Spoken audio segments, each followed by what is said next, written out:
I'm Stuart Jackson, Portfolio Manager at Montgomery Investment Management. Welcome to this week's video insight.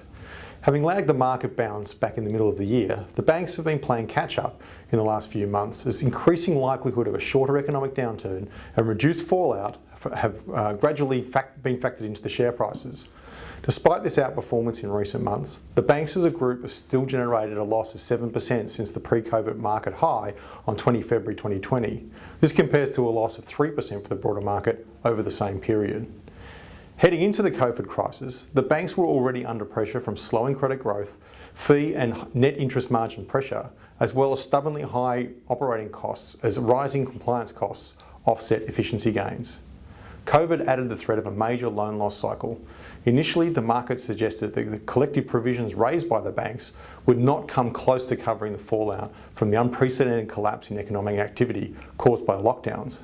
However, aggressive stimulus actions taken by governments around the world appear to have filled the gap.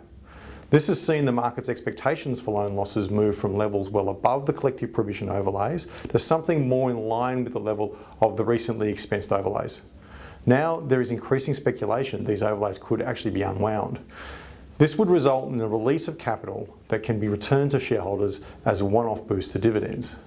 To put this in context, the aggregate amount of collective provisions raised as overlays by the four majors in fiscal 20 amounted to just under $6.1 billion. As a percentage of the current market capitalisation, if each bank were to write back the overlay in full and return the capital to shareholders, the largest dividend would be for ANZ at 1.6% of their current share price, followed by Westpac and NAB at 1.3% and CBA at 0.7%.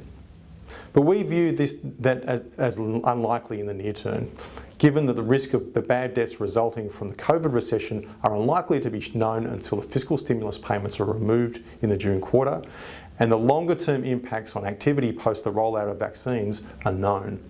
Some sell-side analysts are pointing to the fact that the banks remain on price-earnings multiples that are well below historic levels, particularly relative to the PE multiple of the broader market.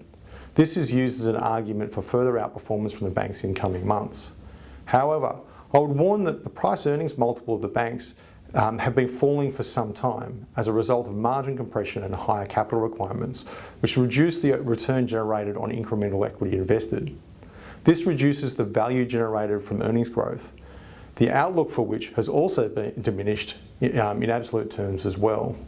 Therefore, the banks cannot be expected to return to their historic price to book or PE ratios. That's it for this week. We'll be back next week. In the meantime, you can follow us on Facebook and Twitter.